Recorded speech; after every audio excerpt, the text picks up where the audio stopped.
I'm Liam, 32 male. I live alone in a three-room apartment in a part of the city that stopped being affordable about a decade before I moved in. My job as an archivist for the Municipal Historical Society doesn't exactly come with a six-figure salary, but it's work I love, and this apartment is the only reason I can still live in the city where I was born. It's my sanctuary, a quiet space filled with old books, meticulously organized vinyl records, and the comfortable silence that only a pre-war building with thick plaster walls can provide. For 8 years, this small corner of the world has been my own. The story I'm about to tell you is about how that sanctuary was almost ripped away by pure, unadulterated greed. It's a story about a landlord who thought he could break the law to line his pockets, and how a forgotten piece of paper, a relic from the past, became my most powerful weapon. It's proof that sometimes, the oldest histories hold the key to protecting your future. Before this story unfolds, I'd love to connect with you. Please let me know in the comments where you're watching from and what time it is in your corner of the world. It's amazing to see how far these stories can travel. Life in the building had a certain rhythm, a predictable cadence that I had come to cherish. The mornings were quiet, punctuated only by the distant rumble of the city waking up and the soft footsteps of my upstairs neighbor heading out to work. The evenings were filled with the muffled sounds of televisions and conversations, a gentle reminder that you were alone but not lonely. The architect of this quiet existence, in a way, was our landlord, Mr. Arthur Sterling. For most of my time here, he was a ghost, an invisible entity whose only proof of existence was a name on a lease and a mailing address for the rent check. He was, for all intents and purposes, a neglectful but harmless landlord. The faucet in my bathroom had a persistent drip he never fixed, and the paint in the hallway was peeling in a way that suggested it was older than I was, but the rent was stable and he never bothered us. This benign neglect was a trade-off and many of my neighbors were happy to make. The most beloved fixture of the building wasn't a part of its architecture, but one of its residents, Mrs. Gable in apartment 2B just across the hall from me. At 75, she was the building's unofficial historian and matriarch. She lived in her apartment for over 40 years, raising a family within its walls. She moved in when the neighborhood was considered undesirable, and she had watched it transform from a working-class enclave into a trendy, expensive hub. She was a kind, sharp woman with a story for every occasion and a pot of coffee always brewing. We had a comfortable friendship, a bond forged over taking each other's packages and complaining about the city's inconsistent trash pickup schedule. She was the heart of our small community, the living memory of the building itself. She often spoke of her late husband and how they'd found the apartment by pure luck. "It was our forever home, Liam," she'd say, her eyes twinkling. "They'll have to carry me out of here." I always smiled, never imagining someone might actually try to do just that. The change began subtly. It started about 6 months ago. Mr. Sterling, the phantom landlord, began to materialize. His first appearance was jarring. He was standing in the lobby one afternoon, his expensive suit looking comically out of place against the backdrop of our faded wallpaper. He wasn't looking at the peeling paint or the flickering fluorescent light. He was looking at the space itself, his eyes scanning the dimensions with a cold, calculating gleam. He greeted me with a tight, unfamiliar smile. "Just looking things over," he said, his voice smooth but lacking any warmth, "making sure my investment is sound." I'd never heard him refer to our homes as an investment before. It sounded clinical, detached, and it sent a small shiver of unease down my spine. After that, his visits became more frequent. He'd bring strangers with him, men and women in sharp suits carrying clipboards and measuring tapes. They weren't contractors there to fix the dripping faucets or repaint the halls. They were investors, as Sterling would loudly announce. They'd walk the halls, tapping on walls, peering into the laundry room, and talking in hushed, excited tones about potential, square footage, and market rate conversions. Each visit felt like a violation, as if our homes were being appraised for slaughter. The comfortable rhythm of our building was being disrupted by the jarring staccato of greed. I spoke to Mrs. Gable about it one evening over a cup of her strong, black coffee. Her usual bright demeanor was clouded with worry.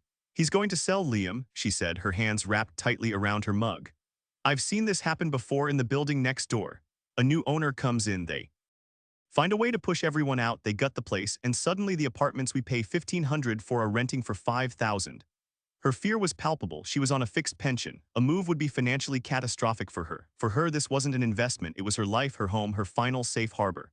"I don't know what I'd do," she whispered, and for the first time I saw genuine fear in her eyes. Her anxiety mirrored my own. I was an archivist. My job was to preserve the past, and here I was, powerless to protect my own present. The setup was complete. The pieces were in place. We were just waiting for the axe to fall. Axe fell on a Tuesday. I came home from work tired after a long day of cataloging century-old city maps and found it taped to my door. It was a crisp white envelope with my name typed in a cold, impersonal font. It wasn't a friendly note or a flyer. It felt heavy, official, and ominous. My heart began to pound a familiar rhythm of dread as I peeled it from the painted wood. Inside was a single sheet of heavy bond paper bearing the letterhead of a law firm I'd never heard of. The text was dense, filled with legal jargon, but the message was brutally clear. It was a formal eviction notice. The letter stated that the building had been sold to a new development corporation. As part of their acquisition, they planned to undertake substantial and necessary renovations that required the building to be completely vacant. Therefore, my tenancy was being terminated. I had 60 days to vacate the premises. 60 days to dismantle the life I had carefully built over 8 years. The words blurred as a wave of hot panic washed over me. My breath hitched. I read it again and then a third time, hoping my eyes were deceiving me, that I had somehow misinterpreted the clinical, cruel language, but there was no mistaking it. Vacant possession, termination of lease, failure to comply, it was real. A section at the bottom offered what it called a goodwill gesture, a one-time payment of $1,000 for moving assistance, payable only upon my vacating the apartment and leaving it in broom-swept condition. $1,000. In a city where the security deposit alone for a new apartment would be 3 times that amount, it was less than an offer. It was a profound insult. It was a pittance meant to make them feel magnanimous while they rendered me homeless. My first instinct was to find Sterling. I stormed down the hall and knocked on the door of the superintendent, who confirmed Sterling was in the building, conducting a walkthrough in an empty unit downstairs. I found him in apartment 1A, which had been vacant for a few months. He was there with one of the investors I'd seen before. When he saw me standing in the doorway, clutching the letter, his face hardened into a mask of feigned sympathy. "Ah, Liam," he said, dismissing the other man with a nod. "I assume you got the notice. A tough situation, I know." "A tough situation," I repeated, my voice trembling with a mixture of anger and disbelief. "You're kicking me out of my home, you're kicking everyone out." He held up his hands in a gesture of placation. "Now my hands are tied here. The new owners are a big corporation. They have their plans, and unfortunately those plans don't include the current tenants. It's purely a business decision, you understand." "A business decision? Mr. Sterling, Mrs. Gable across the hall has lived here for 40 years. Where is she supposed to go? Did the new owners make a business decision about her too?" His feigned sympathy evaporated, replaced by a flash of annoyance. "Look, I got everyone the best deal I could," he snapped. "That moving assistance is more than the law requires. I suggest you take it and focus on finding a new place. 60 days isn't a lot of time." His tone was condescending, dismissive. He was talking to me as if I were a piece of furniture that needed to be cleared out, not a human being whose life he was upending. The lie was so smooth, so practiced. He delivered it without a flicker of guilt, hiding behind the phantom of a new owner to absolve himself of any responsibility. The full weight of the betrayal hit me then. This wasn't just an unfortunate business transaction. It was a calculated, cruel act orchestrated by a man who had watched us, his tenants, as nothing more than obstacles on a balance sheet. He was choosing to do this. He was choosing to ruin lives for a bigger payday. I walked back to my apartment in a daze. A few doors were opened down the hall and I could hear the sounds of hushed, panicked conversations. Then I heard a sound that broke my heart, the sound of Mrs. Gable alone in her apartment, quietly weeping. The betrayal wasn't just against me, it was against her. It was against all of us. And Sterling was the one holding the knife, pretending his hands were clean while our world bled out around us. The 60-day clock started ticking, and I was trapped in a countdown to homelessness, orchestrated by a man I now knew was a complete monster. The first week was a blur of despair. I spent my evenings scrolling endlessly through apartment listings, each one a fresh wave of hopelessness. Studios half the size of my living room were renting for double what I currently paid. The city I loved felt like it was actively trying to expel me. The life I had built here, my proximity to work, my friends, my routine, it was all contingent on this one apartment, this one anchor of affordability in a sea of impossible costs. During the day, I'd go to work at the archives, surrounded by the tangible remnants of the city's history, while my own future in that same city felt like it was turning to dust. After a week of denial and panic, I finally forced myself to accept the inevitable. I had to pack. On a Saturday morning, I pulled out a stack of flattened cardboard boxes and a roll of packing tape. The first box I assembled felt like a coffin for my life here. Every book I placed inside, every record I sleeved was an admission of defeat. The apartment, once my sanctuary, now felt like a prison of memories I was being forced to abandon. The smell of cardboard and dust filled the air as I slowly, painfully, began to dismantle my home. I decided to start with the deep storage closet in the hallway. It was a relic of the apartment's original design, deep and narrow with a high shelf that I rarely accessed. It was where I stored things I didn't need but couldn't bring myself to throw away: old college textbooks, a box of tangled cables, winter clothes in the summer. I climbed onto a step stool to reach the top shelf, which was covered in a thick layer of dust. As I pulled down a heavy box of old photo albums, my elbow bumped against the back wall of the closet. Instead of a solid thud, I heard a hollow wooden echo. Curious, I pushed the rest of the items aside and knocked again. The sound was unmistakable. There was a space behind the plasterboard. My heart skipped a beat. Old buildings were full of strange quirks. I ran my fingers along the wall, feeling for a seam or a latch. Near the bottom corner, almost hidden by the baseboard, I felt a slight indentation. I pushed it, and a section of the wall, about 2 feet square, clicked and swung inward on a hidden hinge, revealing a dark, dusty cavity. It was a small, hidden compartment, a secret kept for who knows how long. My archivist's curiosity completely overshadowed my despair for a moment. With my phone's flashlight, I peered inside. The space was mostly empty, save for a thick layer of dust and a single object sitting in the center, a small, flat metal box, the kind people used to use for documents or cash. It was tarnished with age but otherwise intact. My hands trembled slightly as I reached in and lifted it out. It was heavier than it looked. I carried it into the living room and set it on the coffee table, wiping the dust from its lid. There was no lock. I pried the rusted clasps open and the lid creaked open. Inside, nestled on a bed of yellowed felt, was a stack of papers tied with a faded ribbon. They were old, the paper brittle and creamy with age. I carefully untied the ribbon and lifted the top document. It was a copy of a lease from 1978. The tenant's name was unfamiliar. Beneath it were some old utility bills and a few personal letters. I was about to dismiss it as a forgotten time capsule when I saw the last document at the bottom of the stack. It was different from the others.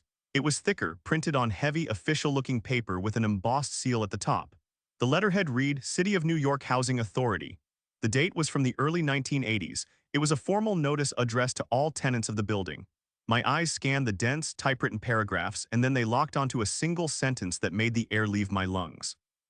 This property, having been designated a historical residential building under the city's 1982 Rent Stabilization and Preservation Act, is hereby granted protected tenancy status in perpetuity. I kept reading, my heart hammering against my ribs. The letter went on to detail exactly what that meant. It specified that the building could not be demolished or converted into condominiums. It stated that all existing leases were protected, and that in the event of a sale, the leases would transfer to the new owner under their existing terms. Crucially, it outlined that tenancy could not be terminated for the purpose of large-scale renovations intended to deregulate the rental units. There were rules, strict ones, about what a landlord could and could not do. I sat there staring at the document, the sounds of the city fading into a dull roar. This wasn't just an old piece of paper. This was a shield. This was a weapon. The story of the new owner and their necessary renovations wasn't just a cruel business decision. If this document was still valid, what Mr. Sterling was doing wasn't just immoral. It was completely and utterly illegal. In the middle of my panic, in the act of surrendering, I had stumbled upon the one thing that could save me. I wasn't just an archivist anymore. I was the keeper of a secret that could bring my landlord's entire scheme crashing down. The initial rush of triumphant adrenaline was quickly tempered by a lifetime of professional caution. As an archivist, my entire career was built on a single principle: verify everything. A document without context or confirmation is just an artifact. A document that is proven authentic is evidence. I couldn't afford to be wrong. The hope that bloomed in my chest was too precious to risk on an assumption. I had to be methodical. I had to be certain. My first step was to determine if the protected tenancy status was still in effect. Laws change, designations get appealed. I spent the rest of my Saturday hunched over my laptop, diving into the city's labyrinthine online databases. I navigated through the Department of Buildings, the Department of Finance, and finally the Rent Guidelines Board. It took hours of searching, using keywords from the letter I'd found, but then I found it. On an obscure text-only page buried deep within the city's housing authority website was a master list of protected properties. I scrolled down the long list of addresses, my heart pounding with every line, and there it was. My building's address clearly listed with its designation, permanent protected tenancy. Status, active. A wave of relief so powerful it almost made me dizzy washed over me. It was real. The protection was still in place. Mr. Sterling couldn't just kick us out. He legally, fundamentally, was not allowed to do what he was doing, but my investigation wasn't over. The first part of his story, the renovations, was a lie. Now I had to verify the second part, the sale. I switched over to the city's property records database. Every sale of property, every transfer of title is a public record. It's a cornerstone of property law. I entered my building's address. The page loaded showing the entire ownership history. The current owner was listed as Sterling Properties LLC. I checked the recent transaction history. There were no pending sales, no recent transfers, nothing. The last time the property changed hands was 12 years ago, when Arthur Sterling bought it. The new development corporation didn't exist.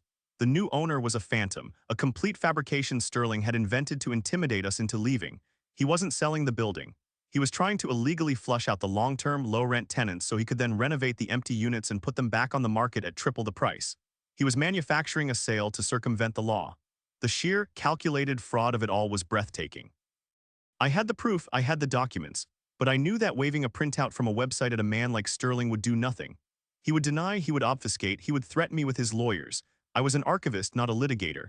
I needed a professional.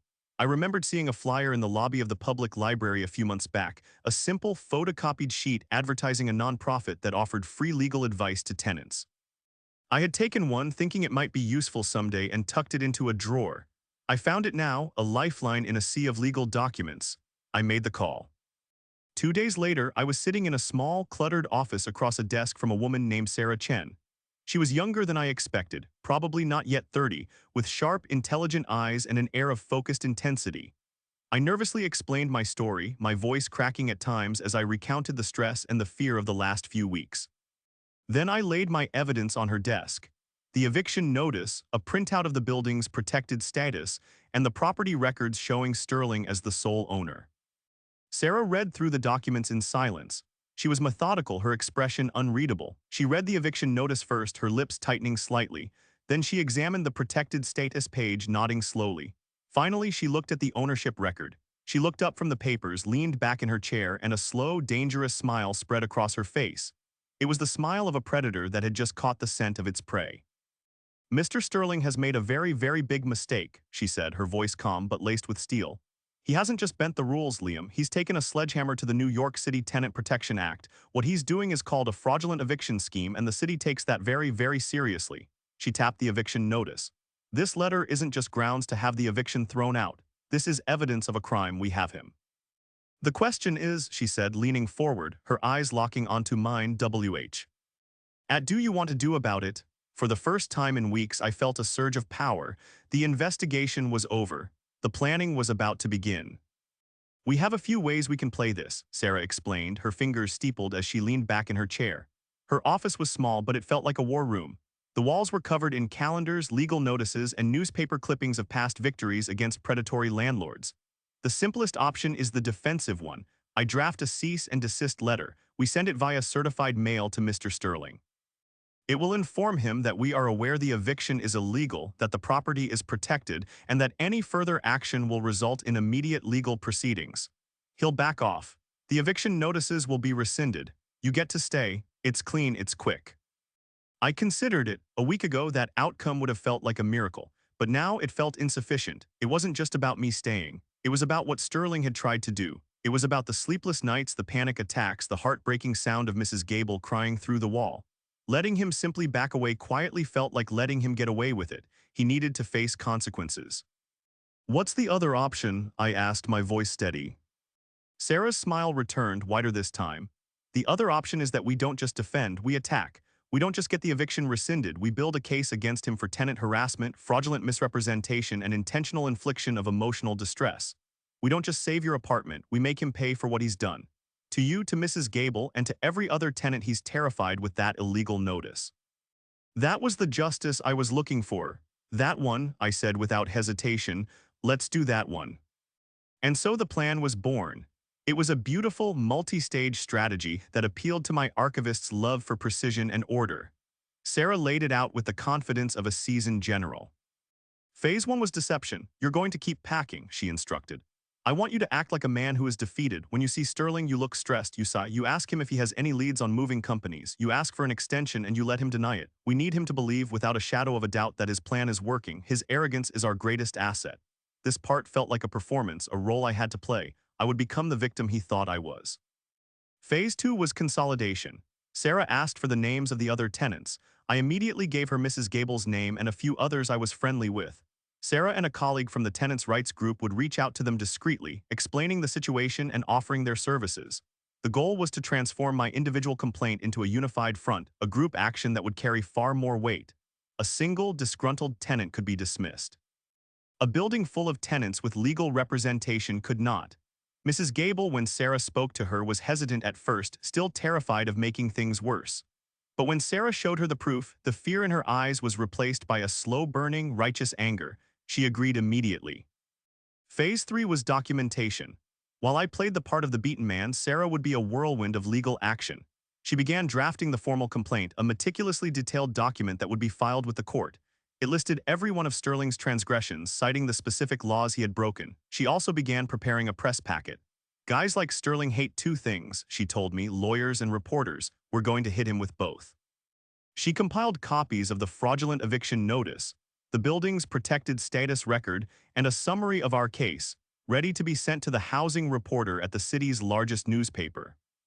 Final phase was the confrontation. This was the part that made my heart race. We wouldn't just mail him a lawsuit. We were going to serve it to him personally at the moment of his presumed victory. Sarah had me find out when Sterling was planning his final walkthrough of my apartment, the day he would come to ensure I was gone so he could collect the keys. He's going to walk into that apartment expecting to see it empty, Sarah said, a glint in her eye. Instead, he's going to walk into an ambush. What? For the next few weeks, I lived a double life. I dutifully filled boxes, taping them shut with a sense of grim satisfaction. I saw Sterling in the hall twice. I played my part perfectly, sighing and telling him how hard it was to find a place. He was smug, offering useless platitudes. The market is tough, he'd said, patting my shoulder in a gesture of false sympathy. You'll land on your feet. I just nodded, letting him believe he had won. Inside, I was counting down the days, not to my eviction, but to his reckoning. The day of the fin. Our walkthrough arrived. It was a gray, overcast Thursday, exactly 58 days after the notice had appeared on my door. According to my agreement with Sterling, I was to be fully moved out by the following day, and he was coming by at 4:00 p.m. to inspect the broom-swept apartment and collect the keys. The final, humiliating step in my supposed surrender. My apartment was a stage set for the final act. I had boxes everywhere, stacked high against the walls. They were mostly empty, a visual prop for the drama about to unfold. The place looked like a scene of chaotic retreat, the perfect picture of a man being forced from his home. I was nervous, my hands slick with sweat, but it was the electric hum of anticipation, not fear. At 3:55 p.m., I got a text from Sarah. We're in position. Mrs. G is with me. See you in 5. They were waiting in Mrs. Gable's apartment across the hall, ready. At precisely 4:00 p.m., there was a sharp, confident knock on the door. I took a deep breath, composed my face into a mask of weary resignation, and opened it. There stood Arthur Sterling, a triumphant smirk playing on his lips. He was practically radiating smugness. Liam, he said, his tone dripping with false cordiality.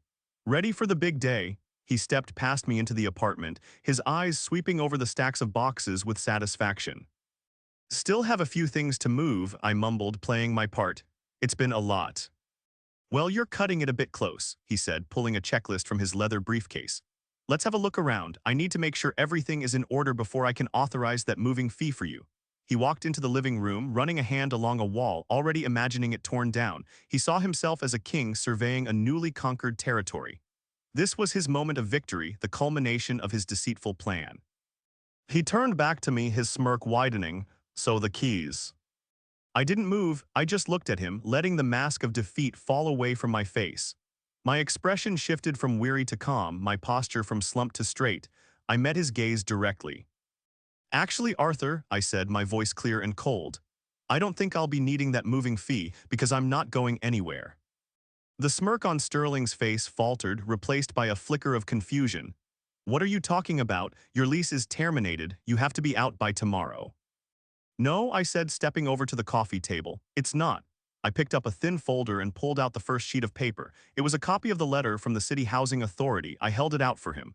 This is a notice from 1982 designating this building as having protected tenancy status. I believe the term used is in perpetuity. It means my lease can't be terminated for renovations. It means you can't kick us out. His face paled. He snatched the paper from my hand, his eyes scanning it frantically. This is old. It's probably not even valid anymore. Oh, it's valid, I said, pulling out the second sheet of paper from the folder. This is a printout from the city's database updated as of yesterday morning. The status is active. And then, I continued, my voice dropping lower, there's the matter of the sale. I produced the third sheet, the property records. I was so curious about the new corporate owners you mentioned. But when I checked the public record, the only owner listed for this building is Sterling Properties LLC. That's you, isn't it, Arthur? There is no sale, there is no new owner, you made it all up. The color drained completely from his face. He was speechless, his mouth opening and closing like a fish. He stared at the papers, the gears in his mind grinding to a halt as his entire scheme imploded in front of him. He started to bluster, to deny. This is ridiculous, I'll have my lawyers. He was cut off by a knock at the door. I walked over and opened it. Standing in the hallway were Sarah Chen and Mrs. Gable. Mrs. Gable looked at Sterling not with fear, but with a cold, hard anger I had never seen from her before. Sarah stepped into the room, her expression calm and professional. "Mr. Sterling," she said, her voice echoing in the sudden silence. "My name is Sarah Chen. I am legal counsel for Mr. Liam Evans, Mrs. Eleanor Gable, and 12 other tenants in this building." She reached into her briefcase and pulled out a thick sheaf of documents. "You are hereby being served," she announced, placing the lawsuit firmly in his stunned hand. "This is a legal complaint for fraudulent eviction, conspiracy to commit tenant harassment, and intentional infliction of emotional distress. A copy has already been filed with the court, and another has been messengered to the housing desk at the New York Times. I suspect you'll be getting a call from them shortly." Sterling stared at the lawsuit in his hand as if it were a venomous snake. His arrogance, his confidence, his entire predat. Ori persona crumbled into dust. He looked from me to Sarah to Mrs. Gable. He was trapped and he knew it. The king had been checkmated in his own throne room. The silence that followed Sarah's announcement was absolute. Arthur Sterling stood frozen in the middle of my apartment, the lawsuit papers trembling in his hand. The color had not returned to his face. He looked like a ghost, haunted by the sudden and total collapse of his own making. All the bluster, all the smug superiority was gone. In its place was the raw, undisguised panic of a man who had been caught. He looked at the three of us, me, the quiet archivist he'd underestimated, Mrs. Gable, the sweet old woman he'd tried to discard, and Sarah, the sharp, relentless lawyer he never saw coming. He was surrounded. He finally found his voice, but it was a weak, reedy thing. "This is a misunderstanding," he stammered, looking at Sarah. "We can talk about this, settle it." Sarah's expression was like granite. "The time for talking is over, Mr. Sterling," she said calmly. "You had your chance to do the right thing. You chose fraud instead. My clients have been living in a state of terror for 2 months because of you. A misunderstanding doesn't quite cover that, does it?" The fight went out of him completely. He sank onto the arm of my sofa, a posture of utter defeat. The confrontation was over. The war had been won. The aftermath was swift and decisive. Sterling, facing a massive lawsuit, public exposure, and potential criminal charges from the city, had no leverage. His lawyer contacted Sarah the very next day. There was no negotiation, only surrender. The settlement Sarah secured was more than we could have hoped for. First, every single eviction notice was formally and legally rescinded, with a signed letter of apology from Sterling delivered to every tenant. Second, he was to pay a significant financial settlement to each of the 14 tenants involved in the lawsuit. The amount was to cover damages for emotional distress, and it was substantial enough to be a serious punishment. For Mrs. Gable, it meant her financial security for the rest of her life was no longer in question. For me, it meant a safety net I'd never dreamed of having. Third, and this was Sarah's masterstroke, Sterling had to agree to a legally binding 5-year rent freeze for all tenants in the building. Our homes were not only safe, but their affordability was guaranteed for the foreseeable future. Finally, he had to pay all our legal fees. He lost on every single front. The New York Times did run the story. It was a small piece on page B12 of the Metro section, but it was there. Landlord foiled an illegal eviction scheme by historic tenancy law. It didn't mention us by name, but it detailed the case and served as a warning to other landlords like him. Sterling became a model landlord overnight. The dripping faucet in my bathroom was fixed the next day. The hallways were repainted within a month. Any request for maintenance was now handled with terrifying efficiency. He was a man living in fear of another complaint, another lawsuit. Life in the building settled into a new, better rhythm. The community, forged in the fire of Sterling's greed, was stronger than ever. We started a tenants association with Mrs. Gable as our elected president. We had building-wide potlucks in the courtyard. We looked out for one another. Mrs. Gable, no longer burdened by fear, seemed 10 years younger. She used part of her settlement money to take a trip to see her grandchildren on the West Coast, something she hadn't been able to afford for years. As for me, I finally unpacked my boxes. Putting my books back on the shelves and my records back in their crates felt like an act of profound victory. This apartment was more my home than ever before. I had protected it. The quiet archivist who spent his days preserving the stories of the past had used a forgotten story to save his own future and the futures of his neighbors. I no longer felt like a passive resident in the city. I felt like a part of its fabric, a guardian of its history. My sanctuary was safe not because of luck, but because of a discovery, a plan, and the courage to fight back. And that feeling of empowerment was the greatest victory of all.